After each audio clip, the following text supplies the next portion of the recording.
Dessa vez não será um painel, nós teremos apenas uma palestrante, mas também aberto para perguntas. Então, não se demore em preencher, sinalize, a gente pega com você. No mesmo esquema, e a gente vai ter aí uma mediação pelo Marcelo Lemes Correia, que ele vai separar as perguntas, fazer uma triagem para que a professora Roseli possa respondê-las, ok?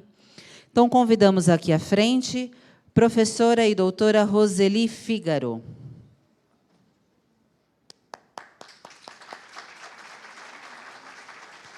Professora da ECA USP, coordenadora do Programa de Pós-Graduação em Ciências da Comunicação. Tem experiência na área de comunicação, com ênfase em linguagem verbal, comunicação e trabalho e teorias da comunicação, atuando principalmente nos temas comunicação e mundo do trabalho e comunicação e educação. O tema é a importância da comunicação no mundo de trabalho.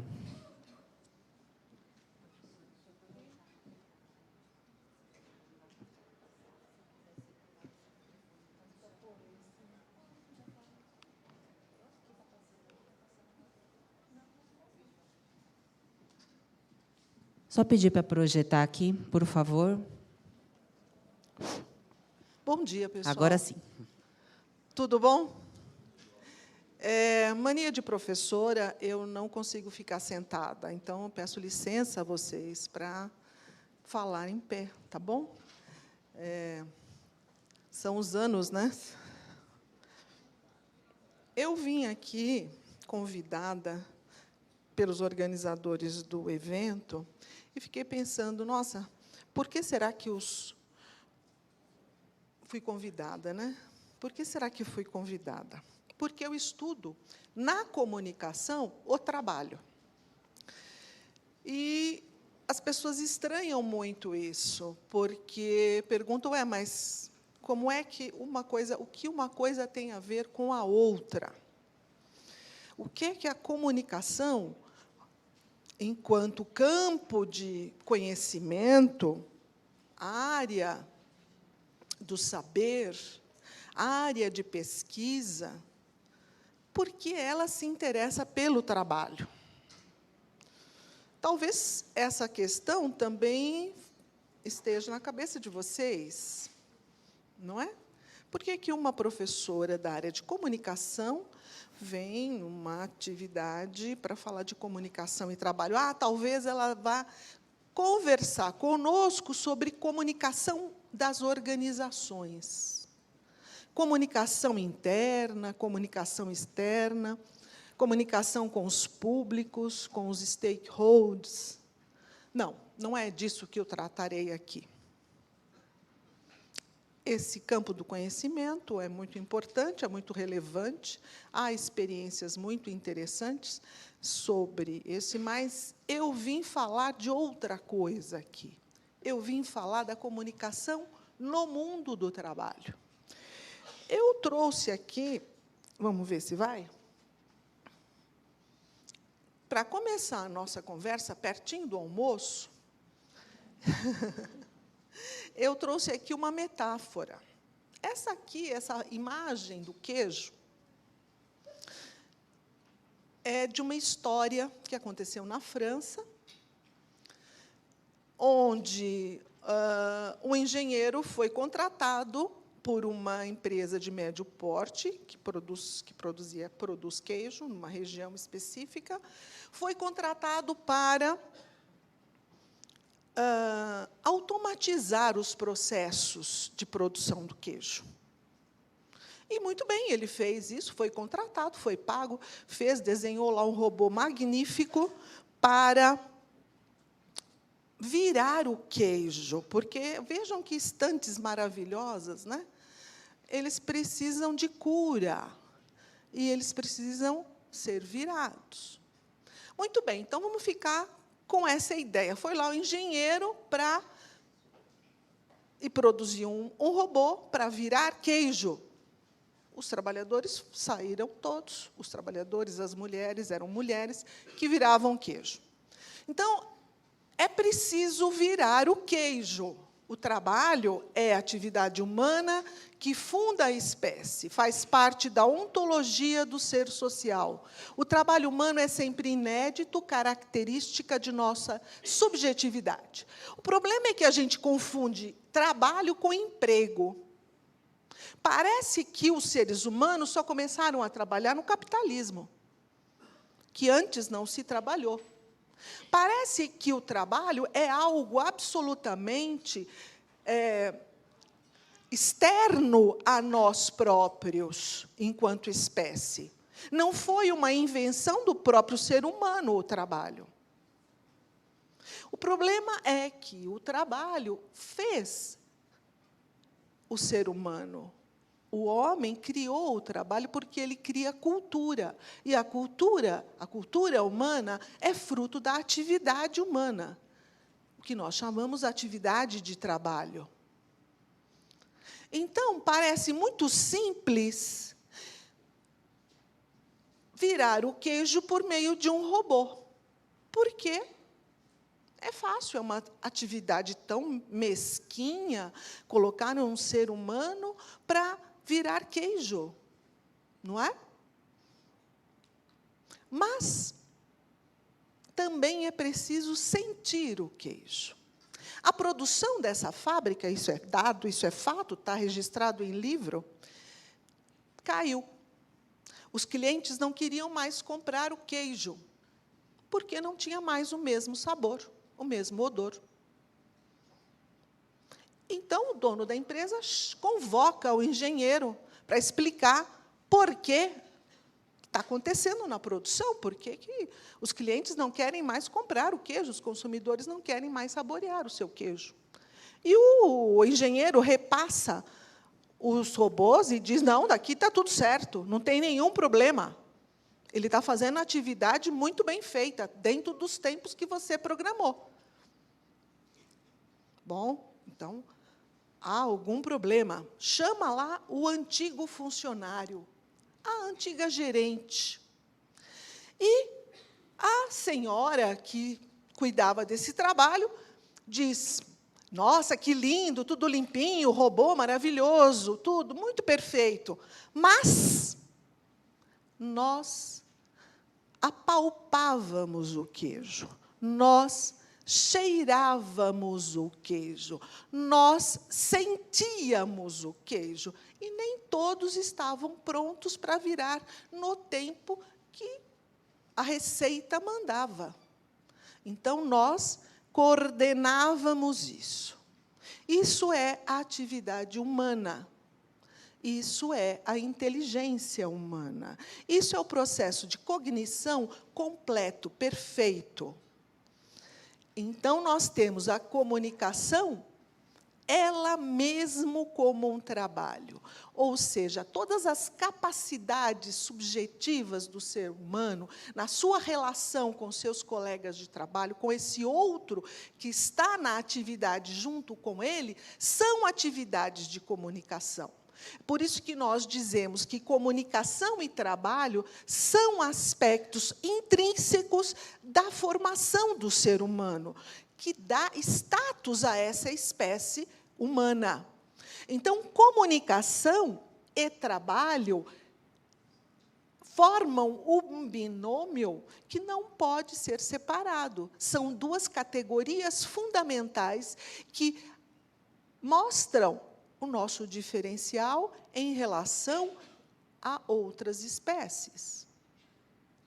Então, nós dizemos que a própria comunicação é uma atividade de trabalho, porque todo o tempo você também tem que produzir enunciados, você produz gestos, entonações, ritmos da sua voz, gestos, o ritmo no seu corpo, que estão dando dimensão, capacidade para você exercer o seu trabalho. Observem-se a vocês próprios, os seus gestos, as suas posturas, a sua fala, o conjunto de enunciados, como você escreve, como você elabora uma fala se dirigindo ao outro, como você compreende ordem, uma prescrição e como você a transforma. Então, é isso que eu chamo de comunicação no mundo do trabalho. É uma comunicação que não se restringe à comunicação da organização. A comunicação da organização é prescritiva. Ela diz, pode fazer isso, não pode fazer aquilo, agora o seu colega não é mais colega, é colaborador, é cliente, enfim, todo esse receituário neoliberal, e antes do neoliberalismo, todo o receituário, toda a prescrição que é necessária, que é preciso que exista de como agir. Só que, se você pegar a receita, a prescrição, e cumprir ipsis literis, você vira um robô. Você não tem mais subjetividade, porque você está numa dimensão de espaço-tempo que não é o mesmo o tempo todo. O tempo muda. É como a água do rio. A água do rio é sempre a mesma? Não. Então, toda a situação de trabalho é inédita. Toda a situação de trabalho demanda uma gestão de quem trabalha.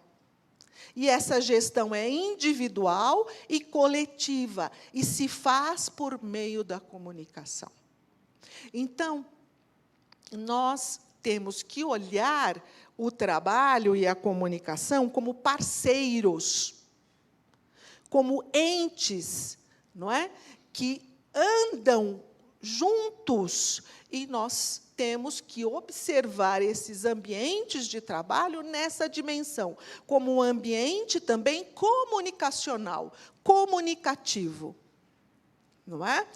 E as prescrições e as normas dos regimes de trabalho, elas têm que ser atualizadas a partir do real do trabalho, e não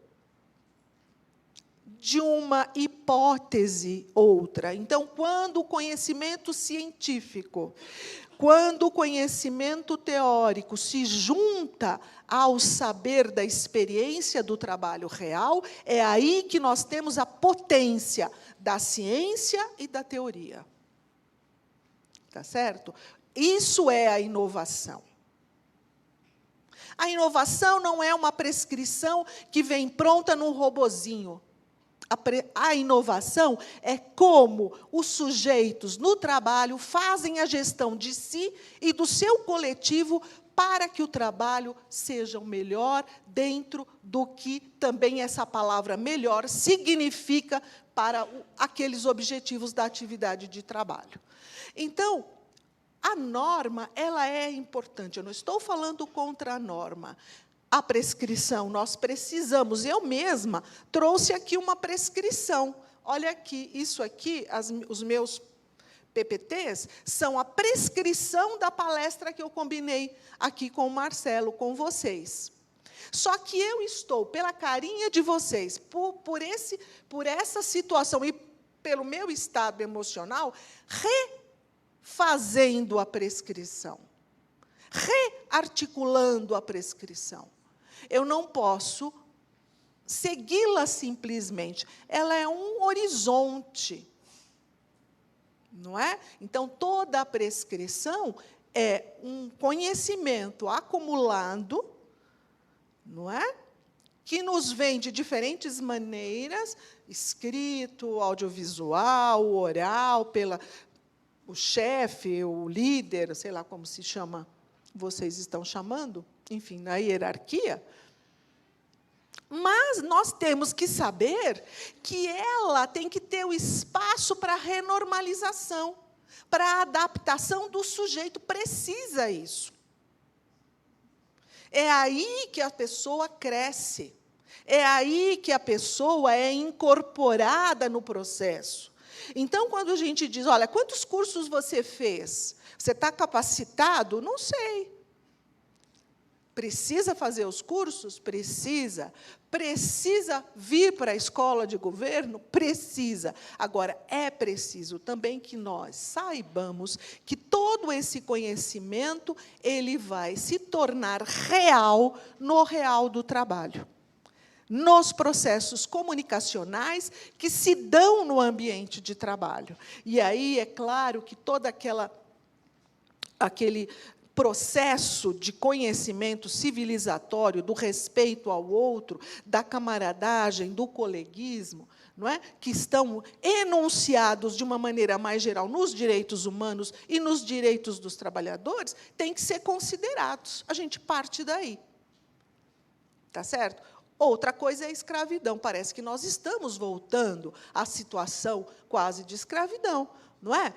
É só nós pensarmos como os processos comunicacionais tecnológicos, porque hoje existe uma supremacia do pensamento tecnológico, como se a tecnologia fosse ela mesma, vamos voltar ali, como se a tecnologia fosse ela mesma, naturalmente, a substituta de todas as mazelas, de todos os erros que o ser humano comete. Ao contrário, a tecnologia nada mais é do que reflexo do nosso próprio processo civilizatório.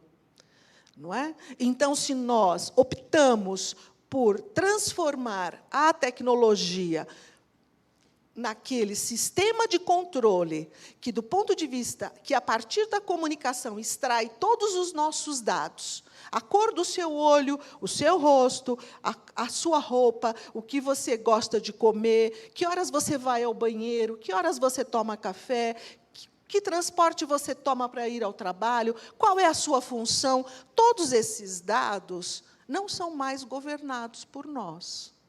Nós abrimos mão deles, porque nós demos poder para um pensamento sobre comunicação e direção da tecnologia, que são os oligopólios. Tá certo? E, inclusive, que nem estão aqui no nosso país. Então, a questão da soberania sobre nós mesmos também está em jogo. Então, quando eu vejo a prescrição do Netflix que me diz o que eu vou assistir, eu acho graça, não é? Eu acho graça e falo, será que ele sabe tudo de mim mesmo? Está dizendo para eu assistir a esse filme, mas esse filme é porcaria, eu não gosto dele. Ele está dizendo que traçou o meu perfil a partir do que eu já assisti. Será que eu assisti tanta porcaria assim? Não é? Então, dá até para você fazer uma autocrítica, né? O que é que eu estou fazendo no meu tempo livre? Não é? Será que a Amazon está certa em me oferecer estes e estes livros, porque eu estou comprando este? Olha, também tem comprado esses aqui, esses daqui. Ora, então, o que eu estou brincando aqui, mas é muito sério, não é? É para que nós precisamos refletir sobre essa dimensão humana de comunicação e trabalho, que é intrínseca ao ser humano, esse embate com a mão mecânica que virava o queijo e não era capaz de sentir o queijo, é uma realidade, foi uma realidade dos anos 90, isso não aconteceu agora. Tá certo? Mas agora a inteligência artificial, ou seja, o aprendizado de máquina, vai conseguir substituir o ser humano? Será mesmo? As experiências que nós temos tido atualmente com esses mecanismos mostram a limitação. São muito úteis, mas as suas limitações. O mais importante é como nós fazemos essas interações com o aprendizado de máquina e consigamos, então, leis, regulamentações sobre a privacidade dos nossos dados, porque eles não têm limites, porque eles sabem que o processo comunicacional é que extrai das pessoas tudo de importante que elas têm. Não é? Em termos de comportamento, de sentimento, de ação, de expressão. Tá certo? Então, nós estamos entrando numa era, não é, que a gente tem que perguntar isso. Que tipo de organização dispensaria a capacidade de sentir o queijo? Hoje, nós temos visto que as empresas, que as plantas das empresas se transformaram profundamente. Eu fui jornalista antes de ser professora, e quando a gente entrava nas redações, não é, nós tínhamos assim 200, 300 pessoas trabalhando, jornalistas e etc., fotógrafos, editores, boys, etc. Hoje, nós temos estudado o trabalho do jornalista e, com um celular, eu faço jornalismo, de qualquer lugar do mundo, numa redação virtual. Eu não preciso mais de um prédio, eu não preciso mais de toda aquela estrutura. Como é que fica isso? O que é que está acontecendo?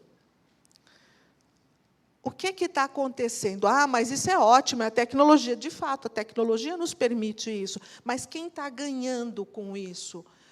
Porque eu continuo trabalhando 18 horas por dia, o salário do jornalista, 60% dos que estão empregados ganham até R$6.000, trabalham muito, não tem tempo para si mesmo, tem problemas de saúde sérios, com estresse, etc. Eu quero saber quem está ganhando com isso. Porque eu também quero fazer jornalismo da minha casa. É claro que é muito melhor do que ter que atravessar a cidade, ir lá. Agora, eu também quero as benesses disso. E como as pessoas, os cidadãos, estão controlando essa informação que estão recebendo. Nós estamos vivendo o período da desinformação, do fake news. O fake news, a desinformação, é uma ação não do meu vizinho que é fofoqueiro, que é racista, que é não sei o quê. Não é isso. São empresas, são robôs que estão disseminando a informação em larga escala, porque isso dá dinheiro, dá poder, dá voto, dá mercado. Não é? Então, veja a questão da comunicação no mundo do trabalho, ela nos permite fazer uma série de questionamentos quando nós olhamos a comunicação a partir da atividade humana de trabalho. Já estou encerrando aqui. Se nós pensarmos na história, a comunicação, a gente pensa que a comunicação está no mundo do trabalho hoje, porque nós temos tecnologia. Mas os processos produtivos no século XX, bom, toda a história do homem, eu já falei aqui, mas do ponto de vista de ser incorporado ao negócio do trabalho. O que foi o taylorismo, o fordismo, senão uma forma de racionalização do trabalho, de uma forma de organizar a incomunicação, porque não, nós temos até o Charles Chaplin, em tempos modernos, mostrando a impossibilidade da pessoa se colocar no trabalho. Mas havia ali, não é, comunicação também. A esteira era um processo.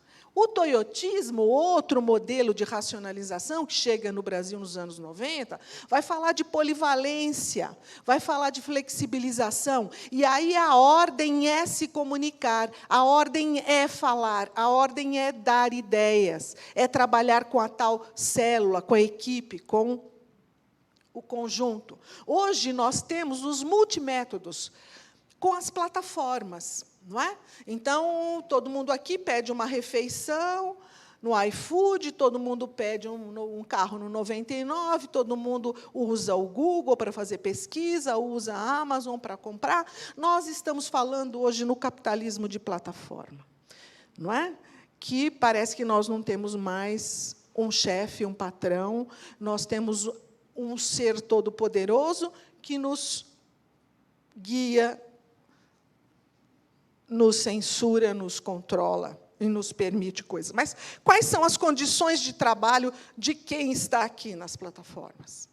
Vamos pensar, não é, nos trabalhadores que hoje, no Brasil e no mundo, são já milhões e que trabalham fazendo o quê? Cliques. Sabe a desinformação? Sabe o robô? Sabe aquela primeira linha que você recebe no Google? É alguém que está ensinando o robô a ler aquilo e colocar aquilo na primeira página da sua busca. Não é? Então, são os processos comunicacionais como o trabalho que nós estamos tratando já. E o que isso significa em termos de serviços públicos? O que isso significa em termos de organização desse conjunto de trabalhadores que estão no serviço público? É isso que nós temos que pensar. O que é que nós queremos fazer? Nós queremos melhorar a qualidade de vida das pessoas, nós queremos melhorar a nossa qualidade de vida e a nossa expertise no trabalho, ou o quê? Ou nós queremos perder o controle de tudo, inclusive da nossa subjetividade? É isso que está em jogo hoje. Então, quando nós falamos em inovação, nós não podemos colocar um traço de igual e achar que inovação é um determinado modelo de tecnologia de comunicação. Nós temos que pensar em inovação é sempre o respeito, deve ser ou deveria ser sempre o respeito, não é, à questão do trabalho, como um fundamento, característica ímpar do ser humano, a comunicação como característica ímpar desse ser humano. E é no mundo do trabalho, para encerrar, que nós jogamos o futuro da sociedade. As inovações, as mudanças, o controle, a exploração, ela vem primeiro no mundo do trabalho. Então, nós temos que ser muito ativos, muito abertos, muito inovadores para defender os direitos civilizatórios da nossa espécie. Que todos tenham direitos, e não só alguns. Não há uma supremacia branca. Existem pessoas com capacidade de comunicação e trabalho que precisam ser respeitadas. E elas têm grande potencial a nos dar em todos os escalões, em todos os níveis de suas atividades. Porque elas são pessoas com capacidade de comunicação e trabalho. Nós precisamos, é claro, nos educar, nós precisamos fazer um processo amplo de debate e discussão na sociedade, mas nós precisamos saber que o âmago do ser humano está na sua atividade de trabalho. É ali que ele se revela. É como ele atua no mundo do trabalho que ele se revela um ser de solidariedade ou não, uma pessoa que é nociva ao grupo e tudo mais. Então, nós temos que observar essas coisas. Enfim, muito obrigada. Desculpe, eu passei muito do tempo. A mocinha aqui já estava com a plaquinha assim, acabou. Não é? E eu estou aberta a questões que vocês possam me fazer, tá bom? Muito obrigada.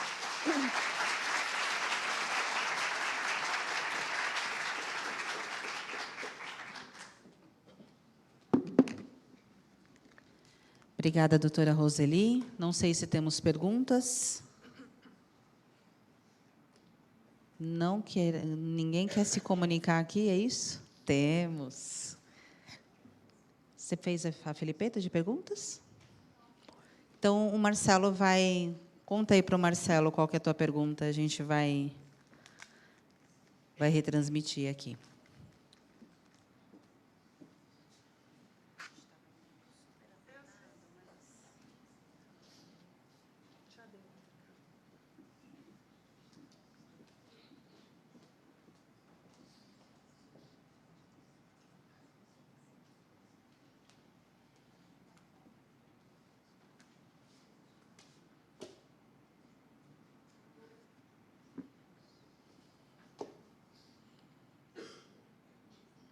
Pode abrir o microfone, por favor?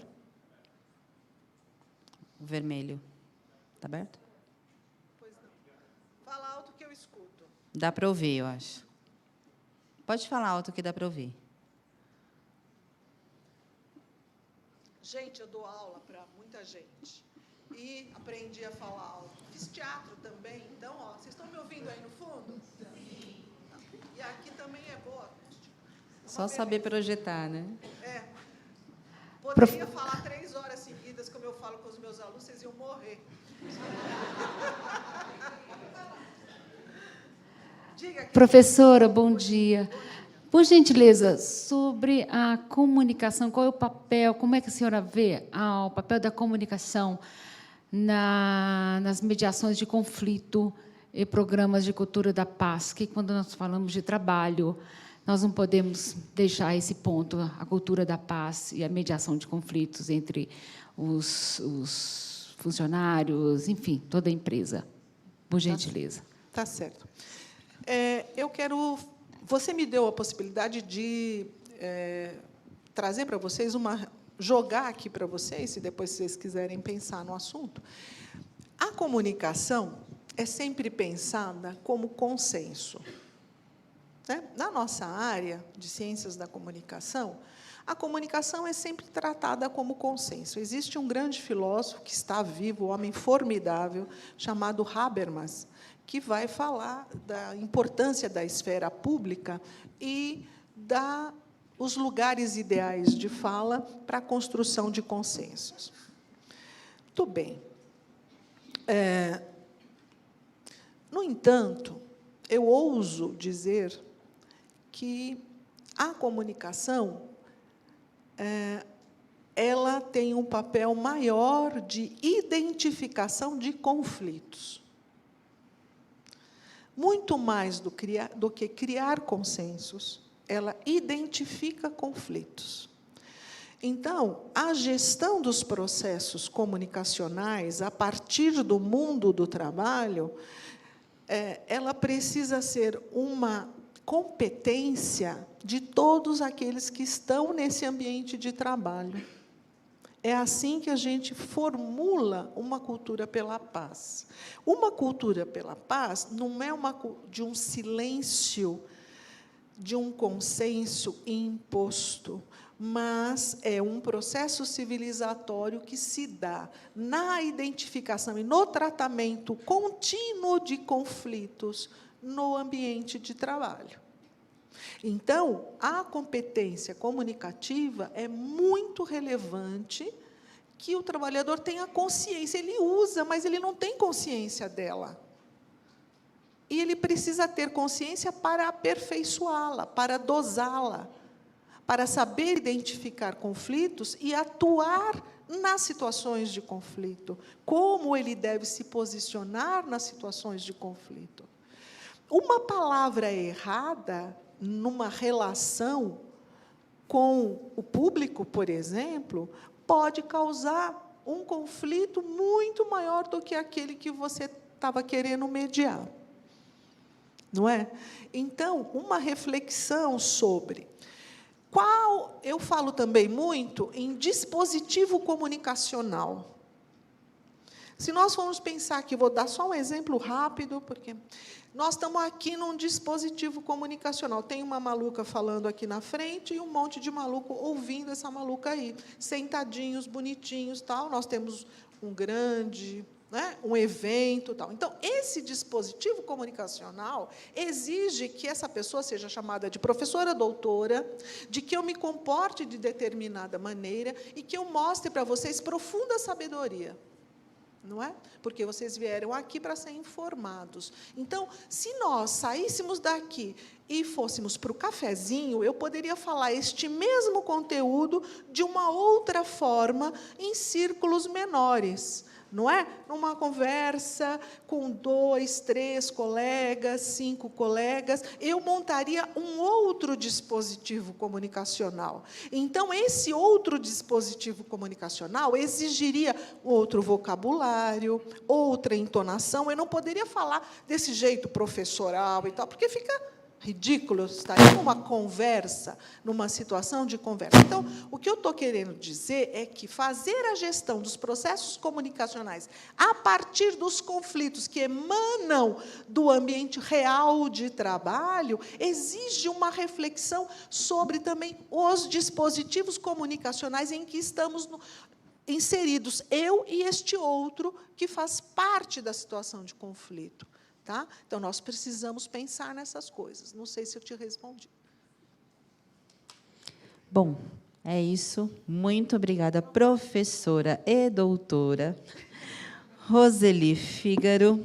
Muito obrigada pela palestra. Obrigada a todos que... Opa, temos uma pergunta, mas a gente está...